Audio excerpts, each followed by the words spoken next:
Everyone is usually looking for their purpose. A lot of people are looking for their life purpose. But then again, you don't have to look like very hard. God has given us something that's very valuable. What we need to do is ask God, as in, God, what do you want me to use with this? Is my purpose lying in here? Completely now trust God, because I think many of us do not trust God as in fully. But then again, now starting in 2016, I just said, you know what, God, if this is my purpose, then let me now completely surrender into this. Guide my footsteps. Show me what I'm supposed to do.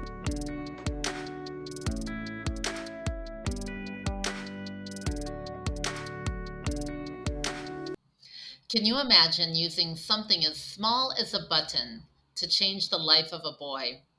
James Ouma does just that. Welcome to Radical Abundance. I'm your host, Teresa Janzen, and today's guest is James Ouma from Kenya, and he is the founder of Lifesong Kenya, and that's all about transformative justice and second chances. So, welcome, James, to Radical Abundance. Thank you so much, Teresa. I'm glad to be here. I'm so happy to have you here too. In fact, I live in East Africa and you and I are both in Kenya right now. Normally I'm in South Sudan, but we're in the same country, but we're still recording Mm. over the internet. Sorry that we're not able to meet in person. Sometime I hope that we are able to meet in person and I can maybe even see some of the amazing work you're doing at Lifesong. Just to kick us off a little Yeah. bit here, tell our audience, what is Lifesong Kenya and what is it you're trying to do? Thank you so much, Teresa. Like I'd said when we were beginning, I'm really glad to be here. So, Lifesong Kenya is a non-profit organization that aims to provide a second chance to male youth and also their families through restorative justice, education, and also transitional housing. Yeah, so we have a prison program whereby we go into prison, and then now every 3 months we work with about 25 boys, whereby we teach them skills, life skills. At the same time, we call and visit their families, and also visit police officers, and also the people who have been wronged, for purposes of just us healing and reconciling them. And then from October last year, we started renting a halfway house, whereby now boys who don't have a place to go to, they can come and stay with us for at least 3 to 6 months, whereby now we help them now get back into the community, get job placements, and also actually just train them that right now you are out of prison and you are free. So you are free now, like relearn things that you learned in prison, and then now fully become free. So that's in a nutshell what Lifesong Kenya is trying to achieve.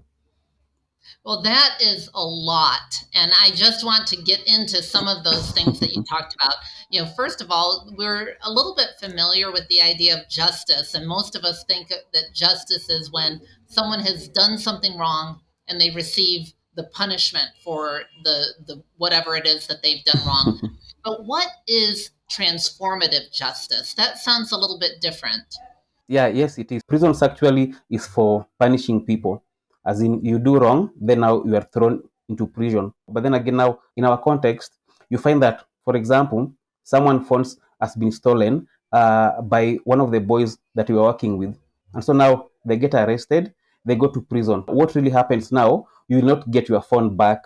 Even if your phone is there, you won't get it back. So yeah, so your phone now is being held by the police officer who did the arresting. At the same time, this boy is in prison. Most of the time, actually, everyone in prison actually is very innocent. So they keep on saying that I am innocent, which is very hurting to the person who had been wronged. And so for us, the first step that we do with our boys is that we let them know, oh, by the way, there's something that has been done, something wrong has happened. Take full responsibility of the wrong that you've committed. And so you find that in most cases, they've realized actually that by stealing this person's phone, we've actually even maybe harmed them and even hurt them. Maybe this person was waiting for someone, was waiting maybe for someone maybe to pick them up. Maybe it's an Uber driver who they were waiting for. And then now, so that means that now if you grab their phone, that means that they're not going to get their ride. Secondly, also, they're not going to the meeting where maybe they were going to. Thirdly, they could even like lose a job because the phone that they had actually is not theirs. It's a phone that belongs to the company. But now you find that most of the boys usually think that maybe if someone maybe has two phones, then okay, then this is someone who is rich, who has like a lot of phones. And so it's like you're harvesting, okay, like one of their phones. So punitive justice now happens, whereby now this boy has come to know that they did harm, and so they harmed someone. So by them saying, by the way, I've realized that I did wrong, and I would like to make amends for the wrong that I did. So how do I go about it? And so now we make the phone call. So we call their families, we call also the person who has been wronged. And so many times, actually, what usually happens when we do this, you find that the person who had been wronged will tell us, oh, by the way, I've really been looking for a way to, let's say, connect with this family, but they've been very bitter. They've been very, okay, like say, frustrated with me. But then again, I was looking for a way. And now that you've come, so how can we repair this damage? Because I've come to realize I don't have my phone with me. My phone is with the police officer. So I'm not even getting justice. But then again, now that these boys have said they're very sorry about what they've done, then now how do you go about it? And so usually we just let them now decide on their own. So many times they just say, you know what, I want to withdraw this case. So this means that now that boy, when he's coming out of prison, they already know that they've been forgiven by this person that they had wronged. And the person also whose phone had been stolen also, they know that when this boy is coming out of prison, he's not bitter anymore. It is like they're ready to embrace each other. And so that now means that, okay, like there are very high chances that this boy will never offend again, because they've learned lessons as opposed for them getting punished. And also many times you find that the boys who get arrested, you find that they were playing with a phone that had been stolen by someone else. It's not them who stole this phone, but then again, now the person who stole this phone has not been arrested. So you find that the crime that he has done now is in handling stolen property. But most of the time, these boys now get charged now for, like, let's say, robbery with violence, which was not the case, because this boy actually is not the one who robbed this phone. And so our work now, they get help. They, as in both parties, as in the one who is the offending party and the offended party, they have a place whereby now they can forgive each other, and then now there's healing that happens. And so once the community now sees that they've reconciled, they're even talking together, it's very, very much easy now for the community to even look at this boy differently, as opposed to if this process didn't happen. So it transforms like the whole situation. Yeah. That's just an amazing story. And I love the fact that you're focusing on justice for the victim, but also in the context of really understanding what is going on in the life of the person who was arrested. Because, like you said, well, first of all, everyone in prison is innocent. And so that's a really interesting thing, getting a person from the point of saying, I'm innocent, to getting them to the point of acknowledging what they did. But then, like you said, Mm. sometimes they aren't the one who committed at least that big crime, but they get caught up in the circumstances. And I've lived in East Africa long enough to know that is really easy to do, especially for these young people. And it can really mess up their lives to get caught up, just wrong place, wrong time, and maybe doing something a little bit wrong, but it's not like he was the one who stole the phone, but just was somehow playing Yeah. with it, came across it, something like that. So the first thing I see is that these instances where people are arrested, they are very complicated, and that the system that is currently existing doesn't necessarily really bring justice. And it may not even Yeah. prevent someone from committing a crime again if they are in that position of continuing to say, I'm innocent, I'm innocent. Because until you recognize that you have done wrong and truly turn away from that, it's very hard to receive the punishment that's given. I know I've seen on your website a video of you sewing the buttons on the shirt of a young man, and I've seen photos with a lot of buttons. And you showed us a picture. Show us the buttons that you have with you there now. Yeah, so packages of buttons and buttons. That it's such a small thing, but tell us a little bit about the difference that those buttons make in the lives of the boys and how you use them as a tool to connect to people. Yeah. Okay. Okay. As you are aware, okay, so shirts usually, okay, like now when you have buttons missing, So many of the time, the mothers they just sew them together. So it becomes very difficult for a boy to put it on because now they have like to put it over their heads to put it on. Okay, so for me, the way I use the buttons is that now I use my scissors. I have to cut through, then now replace the buttons one after the other.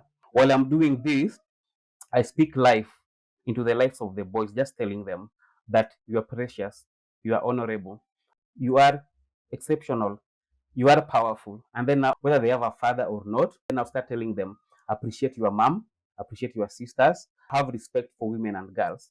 And the reason why I'm doing this, because now 90% of people who like are victims of crimes are usually women and girls. So by me sharing this with the boys, at, at least I'm making them understand that women should be respected, women and girls should be respected. Once I've now done the buttons, usually you find that it's now easy for the boy now to put on the shirt. It now gives them a bit of dignity. They're also very happy that they spent time with a man who like saw them for who they are, and then also affirm them by telling them things that maybe others are not seeing. For me, I'm looking at their hearts and I'm telling them, by the way, that you have a very good heart. Honor your heart, protect your heart by being a good human being. Be grateful for what you have, be grateful for your mom, like help her as much as possible. If your mom is selling maybe vegetables in the local market, be helping her by carrying this vegetable. And then again now at night, go for her so that now you can come back with her home, so that now you can be her shield, you can be her protection. And then again now, one beautiful thing also about the buttons, after quitting my job in 2013 to focus on my work in prison, all I had actually were buttons. So from 2013, I was just sewing buttons. And then again, also the same time, also asking God, as in God, okay, like, why am I using buttons? Why am I here? Then now God now will affirm me and will just show me I'm in the right direction. Now, I've always wanted to be a life coach, but then again, now I didn't have enough money to get training. And then now in 2020, we just finished our cycling, and then now I'd applied for this scholarship, okay, from the CTI, Coactive Training Institute. And so I'd applied for it. And so one of the things that I was supposed to be doing was shoot a video. And so I shot this video after this long cycling journey. And so I told them in this video, by the way, that okay, that my lips are cracked and I'm very tired because I was doing like this long cycling because of the work that I'm doing in prison. And you know what happened? I actually passed this interview and I got this full scholarship. And they told me that what made them to pick me up is as a result of me having done work in prisons. And so I came to realize even if I had money, I'll have not thought of saving money for this scholarship. And even actually I would have not gotten it. But now, because of now of my work that I've been doing in the past 9 years in prison, that is why I was able to get this scholarship. And also the work that I've been also doing with boys, actually, like okay, like speaking life into them, asking them very powerful questions. It turns out that that's actually what coaches do. And so for me, I'm at a point actually whereby I'm really enjoying my life and enjoying my ministry and enjoying as in enjoying my work with boys in prison and even with their mothers. And despite the challenges that I'm having with funding, but still I'm doing it, knowing that whatever I'm doing actually is something that is very valuable. Through even this life coaching, God is now opening an avenue for me to even start earning my own income. I'm now able now to go to prison because now I have my own bus fare. I have whatever I need. So that's the story of the buttons. Yeah. Buttons are such a small thing, but when you have a shirt without your buttons, yeah, you don't feel good. And the taking the time, being close to someone like that, like when you're sewing a buttons while someone is still wearing their shirt and you're sewing on those buttons, you're very close and you have that Yes. time to just speak softly and gently and words of affirmation to that person. What a powerful thing that is in the life of a boy. That's just amazing. Thank you for sharing that. James, I have to take one Mhm. step back and ask, how did you get involved in this? Because, this show is Radical Abundance. It's about people doing radically amazing, extraordinary things in all parts of the world and living life Yeah. in an abundant way because it's so purposeful. And I can see that you are a man with a lot of passion, a lot of purpose in life. But how did that start for you? When I was growing up, I needed a father figure. Actually, my dad died when I was 13 years old. And so right from that moment, I needed like a male adult who could like believe in my dreams, because I wanted to become a writer. But then again, now my mom did not know what writing means actually. And then also she didn't even have someone who will hold her hand. I really had like a very low self-esteem. I didn't have confidence. I used to be like very shy. And then now in my 20s, actually, I became like very rebellious. But then again, now there was this retired teacher that I met. Of course, now he discovered that I had a dream of becoming a writer. And so he just began telling me, oh, by the way, as in you can become a writer, you can start writing. And then one of the things that he did, which actually completely changed my life, was that he will allow me to use his bicycle, as in use his bicycle to go to the local market, use his bicycle like to do like a lot of things. And so I left my village, and then now I went to the coastal area. I wanted to study journalism. However, because I didn't have money, I was not able to study journalism. So back in 2003, I joined college whereby I was studying community development and social work. And I dropped out in 2 attempts. And so now, after dropping out in 2 attempts, I asked myself, by the way, as in, what do I have in my hands that I can use? Because now, when you look at the Bible, you find that even Moses is being asked, what do you have in your hands? And so for me, I was like, oh, by the way, I'm dropping out of college. But then again, now what do I have in my hands? And I discovered that I've always been wanting to be a writer. So I decided to come to Nairobi to become a writer, to become a writer. So that was now in 2003. I went through like a lot of challenges staying with one friend to the other. I was staying with a friend of mine, and this friend of mine is not a very good guy. So this guy got arrested. So when I went to see him now at the police station, I also got arrested. I was told, you know what? We came to your house and you never told us that your friend is involved in crime. And so, because also we suspect that you are also involved, we are going to arrest you. And so that's how I got arrested, and I stayed under police custody for 8 days. For me, that was the longest time ever. And so when I was growing up, I really hated my name, as in James and Ouma, because now I came to discover that James, it means supplanter. In our mother tongue, Ouma means closed, like something closed. So I really hated these names. But now, within these 8 days, I really decided someone to just say, James Ouma, you have a visit. I really wanted to hear the sound of my name when I was under police custody. And so there are two things that happened when I was there. So there's a Bible study that I used to go to. So it so happens that now these police officers will go to that. So there was one of the informers who was in our Bible study group. And so they will ask him, okay, like about me. They'll ask him, as in, who is James? What does he do? Is he involved in crime? And so this Bible study actually is the one that now helped me actually come out of this situation.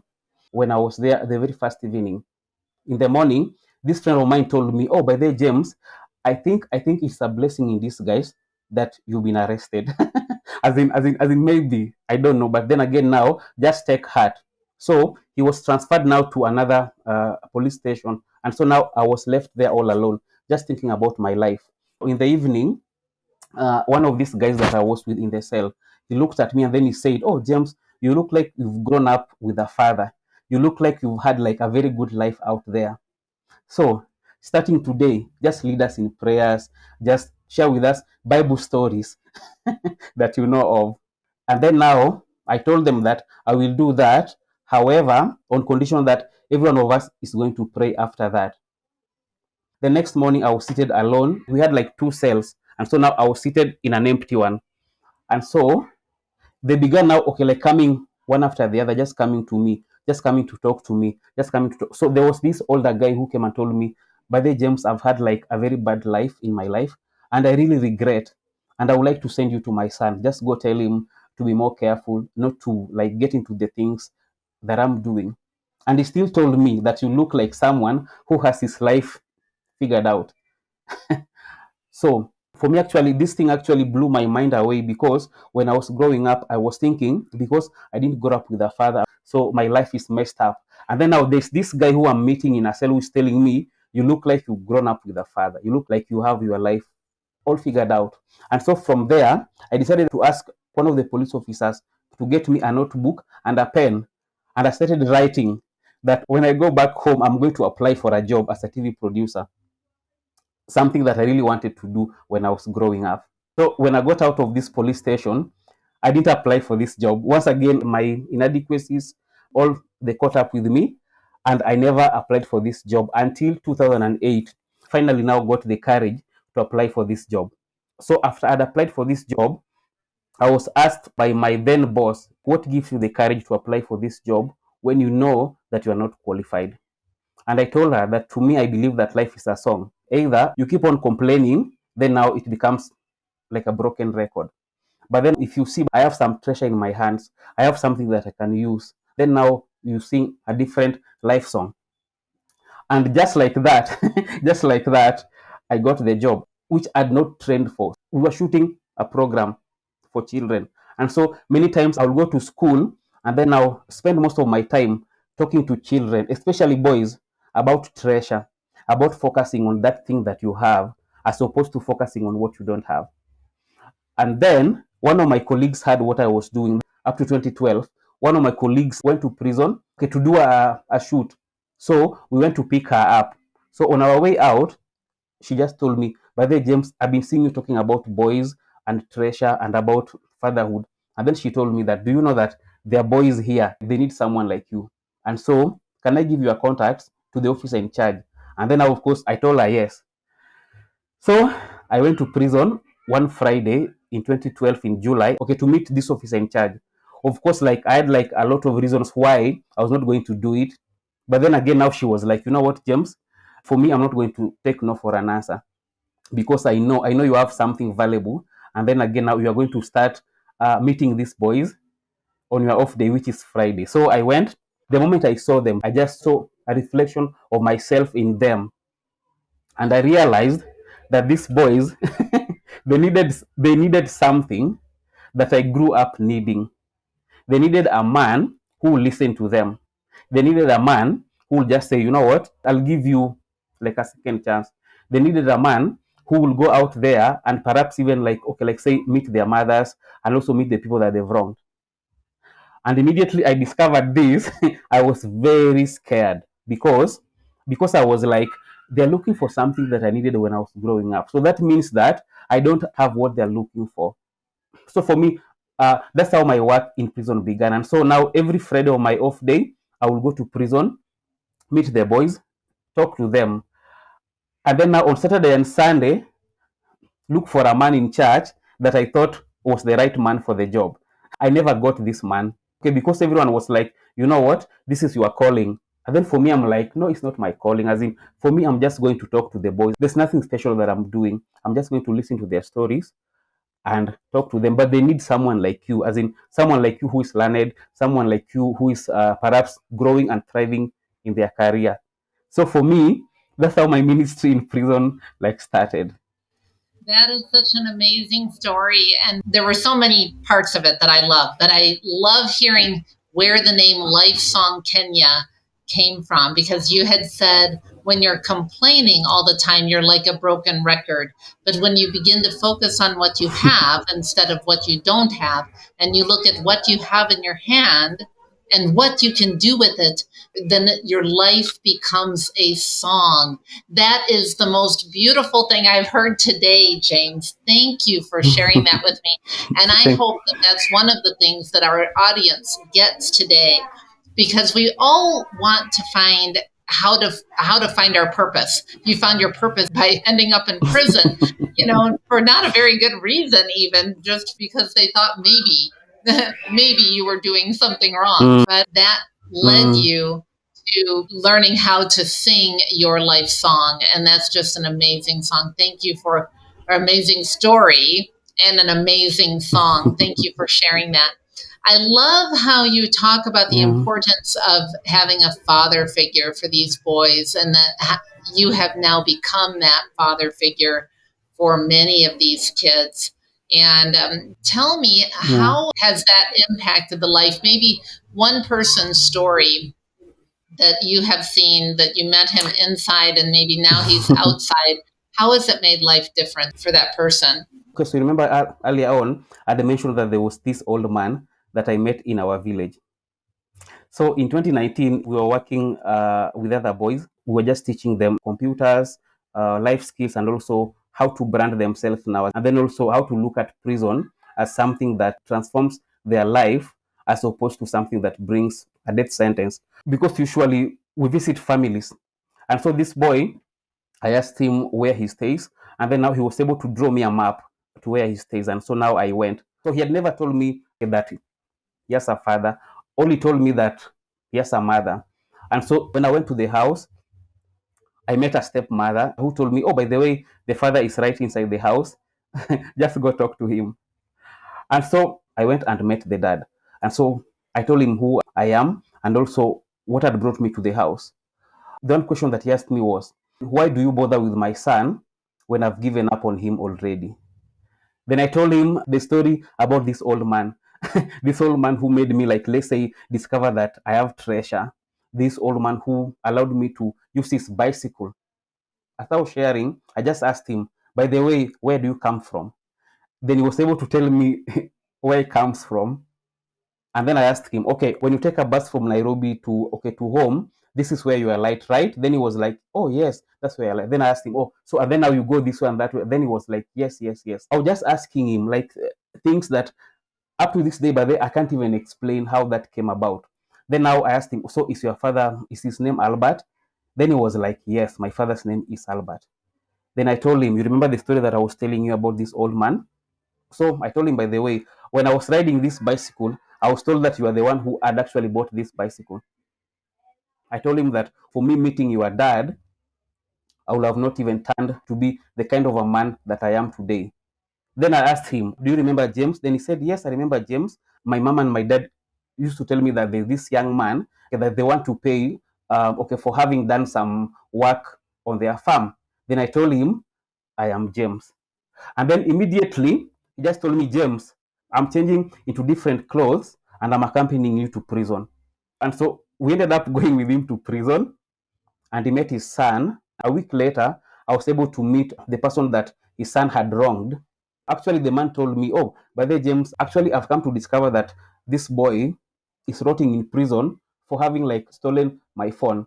But then he told me that this boy is not the one who stole my phone.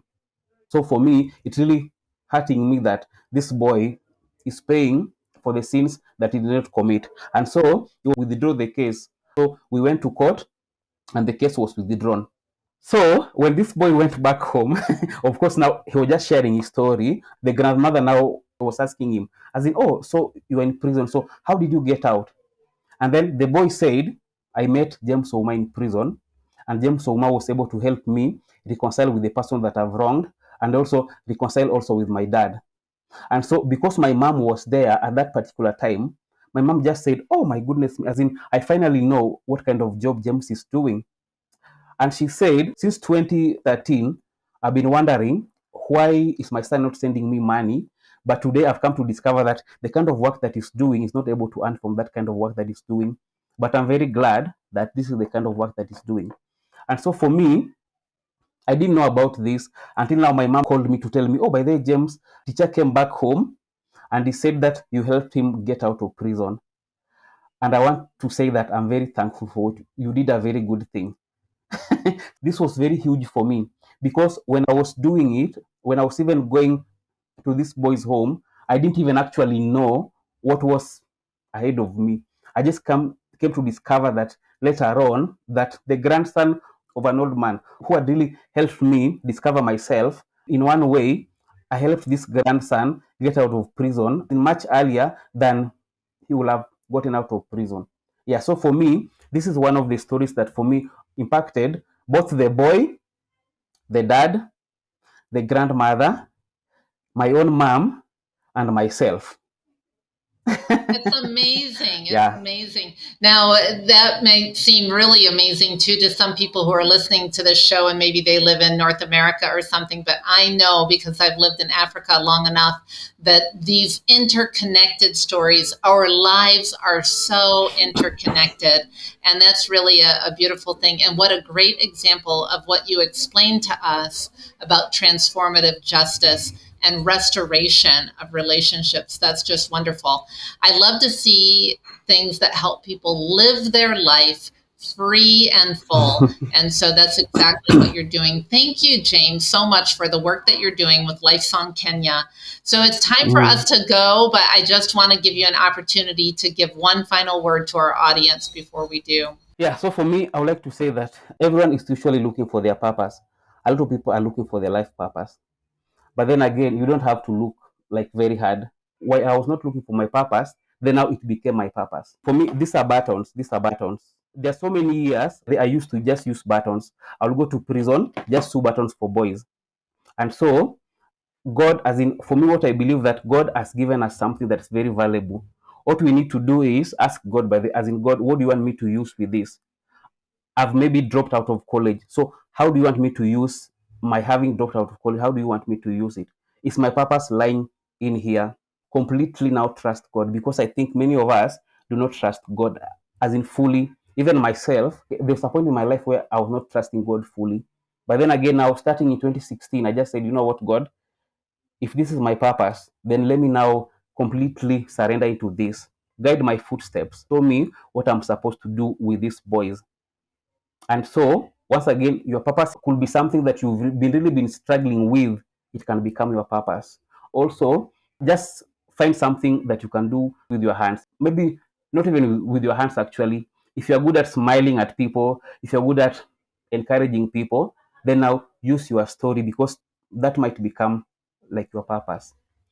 And lastly, we live in a world whereby boys and young men, and even men in Africa, and especially even in Kenya, they are very endangered. Like, you find that most of the funding are going to like girls and women, which is not a very bad thing. However, you find that for me, what I would say to mothers, because I meet like a lot of boys who are growing up with mothers, I would like to tell mothers this: please speak into the lives of your sons. Speak into their lives. Tell them that they are wonderful. Tell them that you are expecting something good to come out of their lives, even if your husband has left you, or even your boyfriend. Do not let that now make you to be bitter with your son. Just let them know that they are born for greatness, they have a life purpose, and then I'll speak into their lives. Because this is something that will enable them lead good lives, and also be able to treat women and girls with respect, honor, and dignity. That's great. Thank you so much, James. And thank you for being with us on Radical Abundance. And I wish you a radically abundant day. Thank you so much also for your time. I really appreciate even for giving me this opportunity to share my life story.